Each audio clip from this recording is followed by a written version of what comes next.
This is the Canadian Foreign Policy Hour, critical look at Canada's role abroad. I'm Yves Engler. We're going to be brief today. Got lots going on, unfortunately.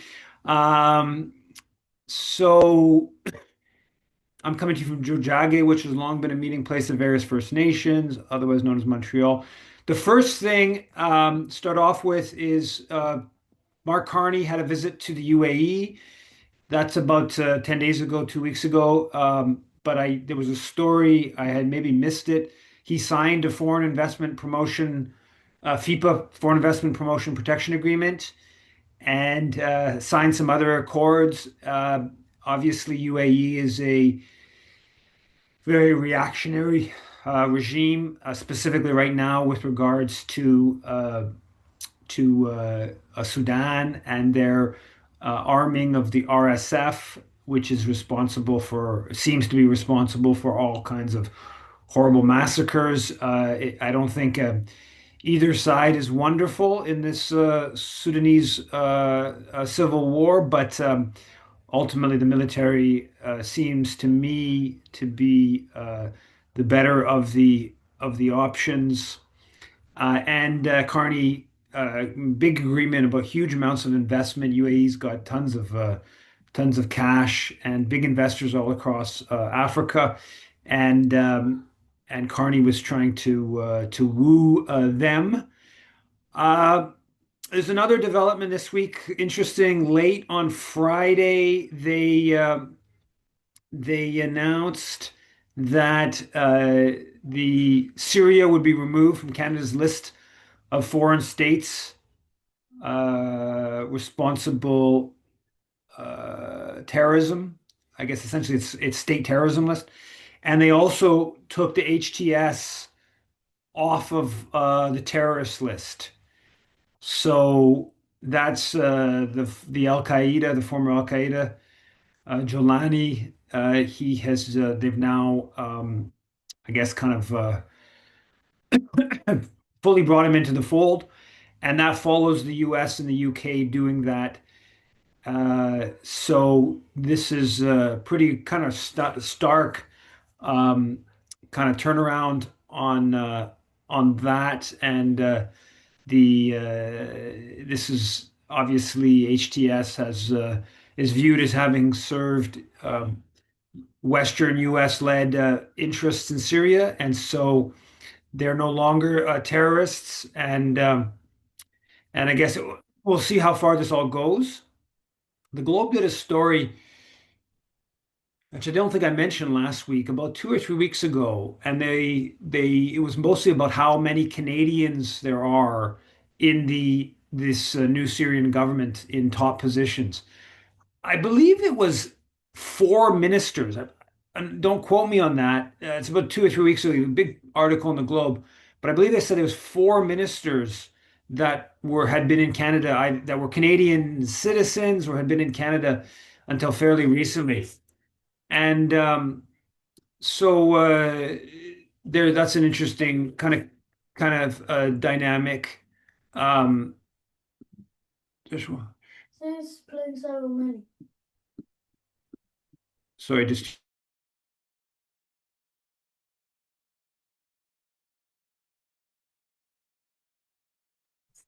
sorry, just getting Joshua's uh, raising some things.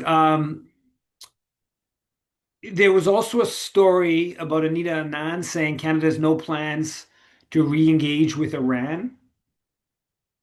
In this story, they quoted, I forget it might have been a Senator Harder, his name. I'm not sure what his position was, but he says, it was unfortunate that we withdrew from Iran. Maybe it's an MP. It was unfortunate that we withdrew from Iran. It was one of the areas where the Five Eyes welcomed Canada's participation. So he was pointing out openly that the basically we should never have cut off diplomatic relations with Iran because we were spying on Iran for the US and the other Five Eye countries. Now, that we knew that, right? That was the Iranians referred to the Canadian embassy back when Harper cut off relations in 2012, 2011. They referred to Canadian embassy as a den of spies. And and that was kind of brought up at the time. But the fact that for whatever we are, 14 years later, and that's literally the rationale for why we should restart diplomatic relations with Iran is so we can provide intelligence for the Five Eyes, which really means the U.S., because I believe the UK has, I believe all the other countries have relations with Iran. I believe New Zealand and I'm not sure about that. New Zealand, Australia probably still have relations with Iran. So it's really just about supporting the U.S. But it tells you, it gives you a bit of a window into like how these decisions are made, right? It's like there's sort of like, okay, on one hand, it was like the hard Zionists who want to break off diplomatic relations with Iran. On the other hand, it's the sort of like U.S. empire focused intelligence world. And those are the two that are battling out over whether we should or shouldn't have relations with Iran. Those are the two big forces, right? Like the other, international law, the Iranian Canadian community, I guess, sort of sometimes, corporate interests enter it as well. But those other questions, or just morality or not, are kind of off to the side.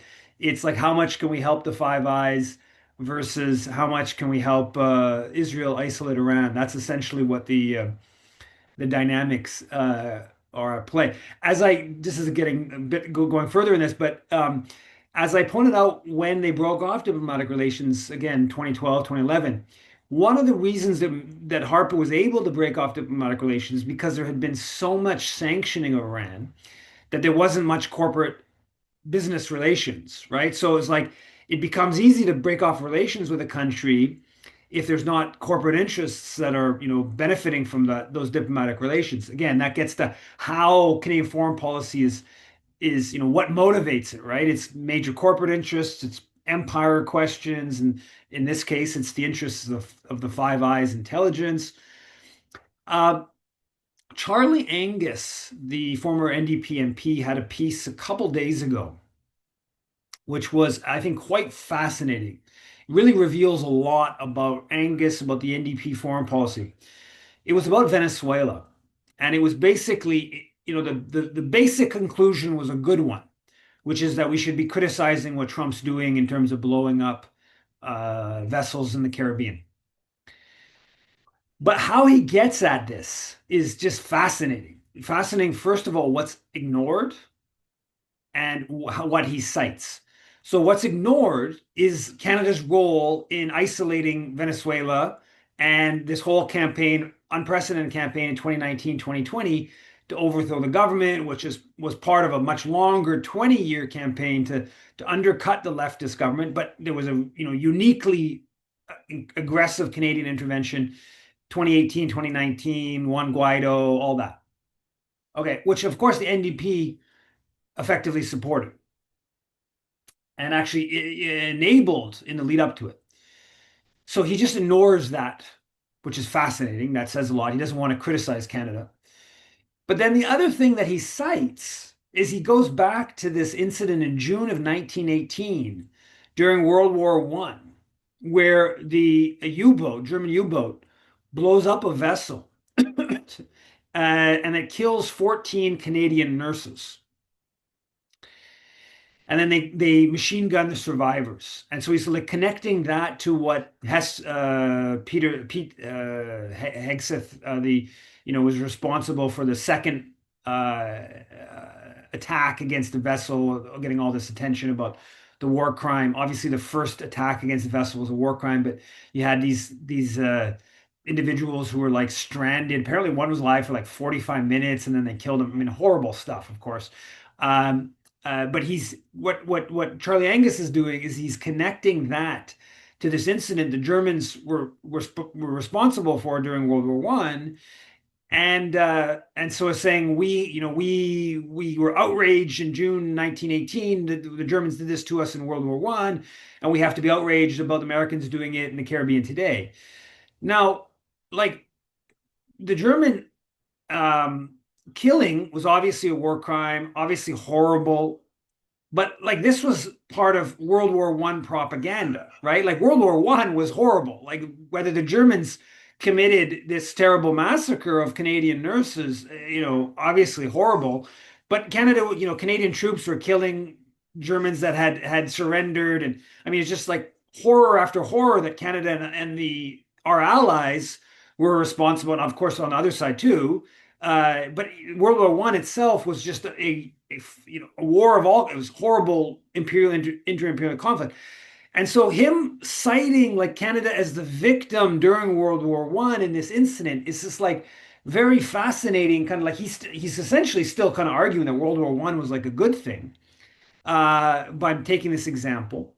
And I just thought it completely encapsulates this guy. Like even when he comes to the right conclusion about condemning what Trump's doing today, it's like how he does it is wrapped in Canadian foreign policy mythology. It's wrapped in like very overt and aggressive uh, denial or just omission of Canada's role in Venezuela in bringing the situation to today. And like you can't deny Canada's role in leading the Lima Group and Juan Guaido and all that played an important role in getting to legitimating where Trump is at today.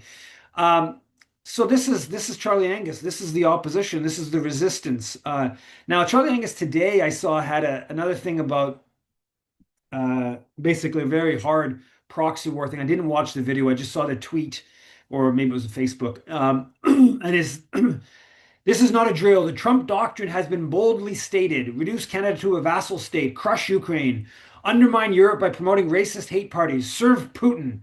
The plan has been clear as day all along. Now it is being stated openly. We must resist. We must never kiss the gangster ring. So this is Charlie Angus today, and this U.S. Trump doctrine, which I guess the Kremlin said they appreciate some parts of it, or they view the world in a similar way. I haven't read the whole doctrine. I read a story or two about it, and it seems to be how it's being portrayed is selling out the NATO Western European countries and serving Russia. Obviously, it's not. That's not what it is, I'm sure. But this is how Charlie Angus sees it, and he's a full on NATO proxy warrior, and he's continuing with that today. On the proxy war, Canada announced 235 million, 200 million of this week. 200 million is for arms as part of this deal that's been worked out where the Americans are no longer, they're still providing the weapons, but they're not subsidizing them. And that it's the European countries and NATO that are subsidizing, in this case, Canada, providing 200 million to the US arms industry to give those weapons to Ukraine. I'm not really hard to see how this is part of the elbows up. This is very much serving exactly what Donald Trump wanted. Very good for the U.S. arms industry and prolongs the proxy war. And so Canada's joining in on this initiative.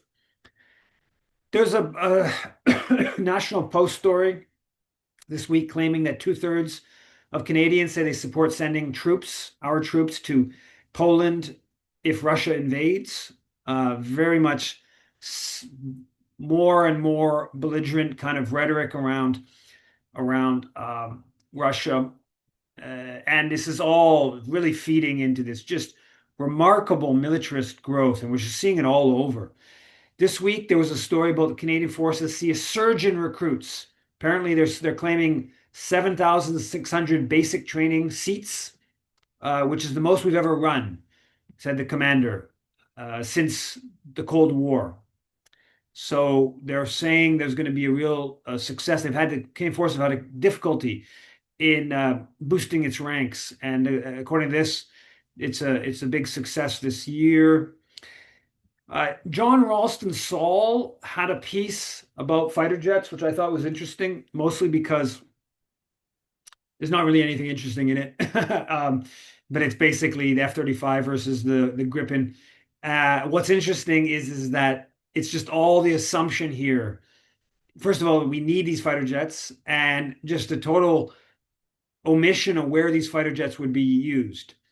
So he's basically arguing for the Gripen, and it's for Arctic purposes.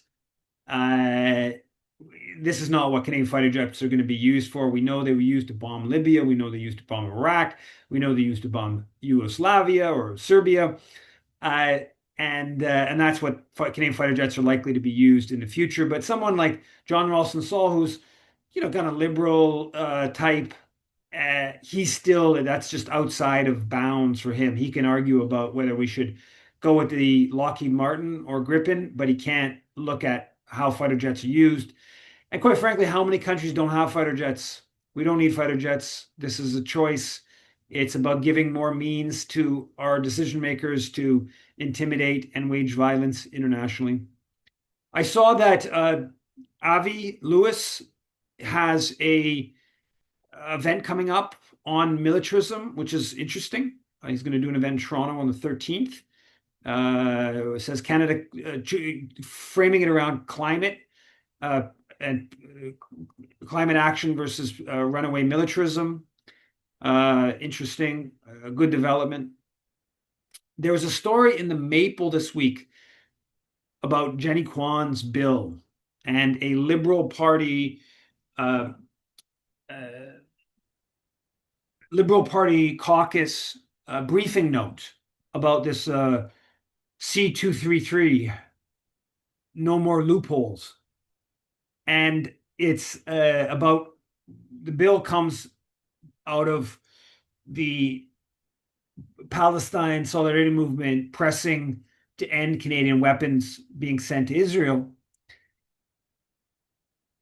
And the via the US, right? So all these weapons, as we know, are going via contracts by companies here like General Dynamics Land System here in Montreal that is providing artillery propellant and bullets as recently as April is the last confirmed, probably continues.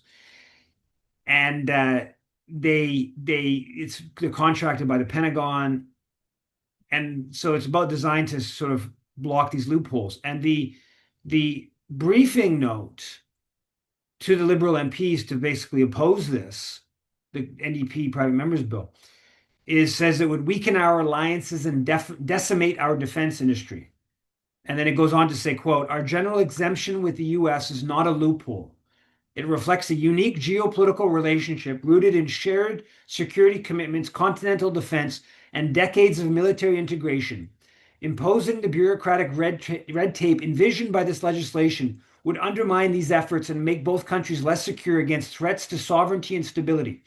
So basically, Canadian arms that get sent to the US, we don't even know about it. We don't even know how many billions of dollars. We know it's over a billion, but this is just a guess every year going to the US, but we don't know because there's no permits. There's no quantifying of this, or very limited around the edges quantifying of this. And so, and they're right. This briefing note, in some sense, is right. I don't know it's right. I think I don't know enough about the Kwan's bill to know how far it goes in its restriction. I think it's mostly just reporting questions and not actually overturning the defense production sharing arrangement. But basically, since the mid 50s, Canada has had this special relationship with the US where Canadian arms companies can contract with the Pentagon, and they act like they're US arms companies. It's completely unique in I think the US now has something that's sort of in this direction with the UK and Australia, but that's only very recently, and it's not as clear as the US or as with Canada. And so this big deal. The Liberals, in a sense, are correct in their opposition to this private members bill because the ramifications, the potential, there are fairly substantive. Our arms industry is so tied in with the U.S. It is part of this unique special deal that the Pentagon's given, which was partly because the U.S. wanted Canadian arms companies to very much support U.S. militarism, and there was a foreign policy element to it, and basically subordinating Canadian foreign policy to U.S. Outlook by offering this sort of carrot to Canadian arms firms. That was part of the motivation from the U.S. perspective in agreeing to this unique a special deal for Canadian arms companies. The Canadian government voted against a resolution condemning Israel's abuses in the occupied territories. One of, I don't remember the exact number, but I think it's about 20 some odd countries. Maple has a story about this database to of the GTA to the Israeli military, and looks at seven Toronto institutions that are facilitating Canadians joining the Israeli military. And it's kind of like a step further from Davide Maestrice's research on the number of Canadians who've been fighting in the IOF. Le Devoir has a story about there's this anti-union legislation that the CAQ government here in Quebec has introduced to curtail unions' political activities, to restrict it and financing and stuff. And in this Le Devoir article, basically, it's saying that CIJA, the Center for Israel and Jewish Affairs, has pressed the government to also bring this legislation in with student unions. And the rationale is, of course, because student unions have been, supporting the opposition to genocide and BDS resolutions and like. And so basically, CIJA is trying to weaken or even potentially destroy student unions by following this. This is not the first, but it just shows you how far Zionists are willing to go in terms of crushing all sort of social organizations, trying to undermine them, all in the name of protecting the murder machine in Israel. The Al Jazeera had a story about the Canadian judge, ICC judge Kimberly Prost, who's been hit by these U.S. sanctions and how much it's affected her life. And I don't think there's been any pushback by Canadian officials to this U.S. effort to destroy the ICC. And in this case, one of the Canadian judges who's doing nothing but just following, doing her job. And bank accounts and stuff are being impacted, and credit cards and stuff. Now, final two things. So there's this thing moving that's been going on for a while. People like Rachel Gilmore, Matthew Behrens, and others in this leadership race have raised this repeatedly.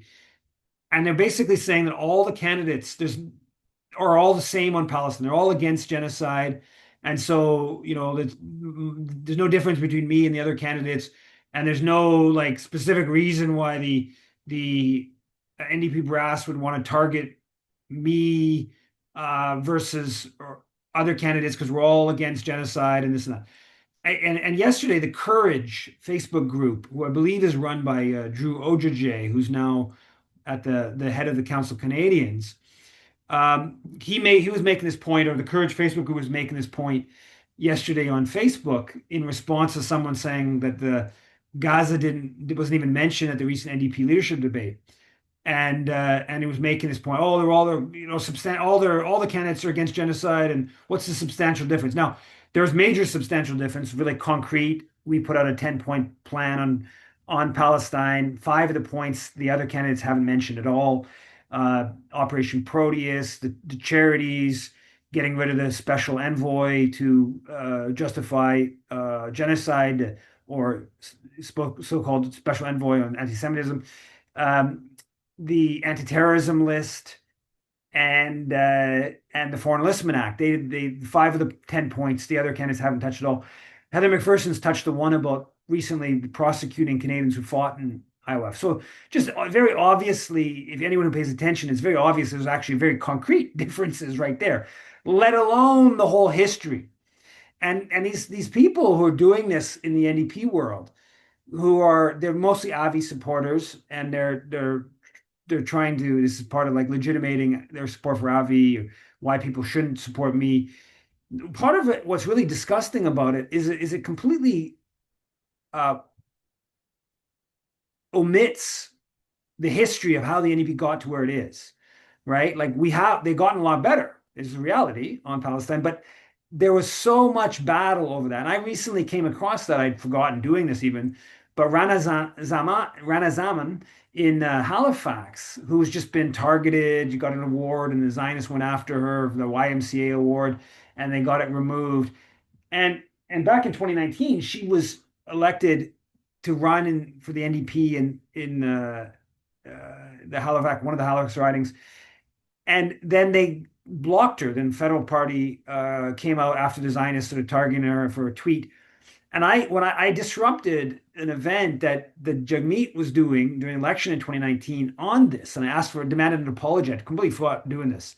And I was just like, it just remembering like how much has gone in to, like, there's decades of Palestine solidarity work in all kinds of forms that have contributed. But then there's also like all kinds of people who, we did this 2018, the Canada-Israel Interparliamentary Group letter, right? Which Courage, they call themselves Courage and the NDP focus group, but they never signed the withdrawing from the Israel lobby group, the NDP withdrawing from the Canada-Israel Interparliamentary Group. I've always found that one really funny. You call yourself Courage and you don't have the courage to call on the NDP to withdraw from this. So this is all this history of activism specifically targeting the NDP that's just like just wiped out by this pretend that, oh, well, all the candidates are the same. So I just posted something about that, and I go into some of Avi's history and his family's history on my site. The other final thing I just want to talk about is this Dalia Kurtz stuff. And Dalia Kurtz is just unbelievable. When you get at it, and like the fact that a hate crimes investigator targeted me on behalf of Dalia Kurtz, like she was unhinged and she was racist and she was genocidal, obviously going back a long time. That's what I was responding to. But I feel like it's taken even a further level. And this week she does real racist anti-Somali post. She said, this is Dalia Kurtz's post. About 49% of Somalians are the product of inbreeding. The average IQ is 67. Mental impairment in America is anything less than 70. And Ilan Omar is married to her brother. So there's that. Civil War, Somalia is a great investment, Minnesota. Anyone want a vacation there?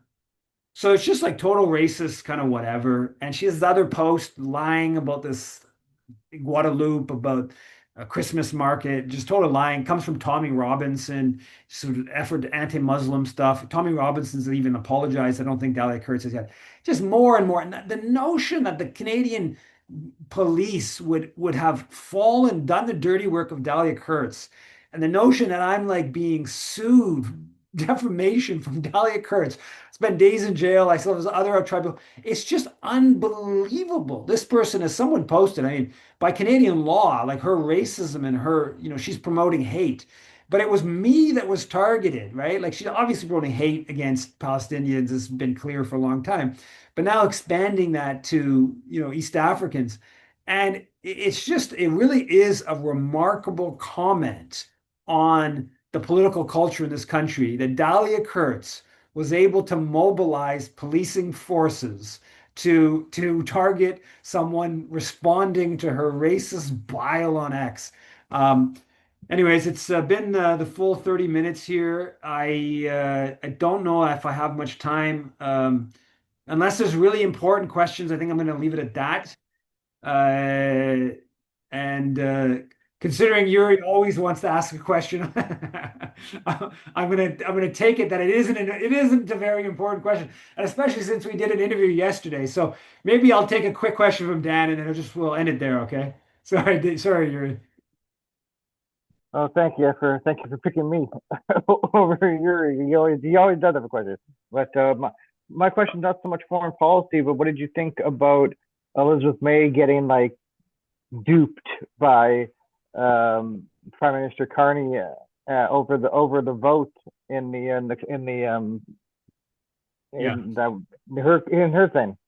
Elizabeth May is somebody who's been happy to be duped for 30 years, or maybe it's 60 years, I don't know. But yeah, I mean, right around the edges is probably true, but that's it. She's gone along with all this kind of stuff for a long time, and so But I'll leave it at that. Thanks, everyone. See you same place next week. Take care.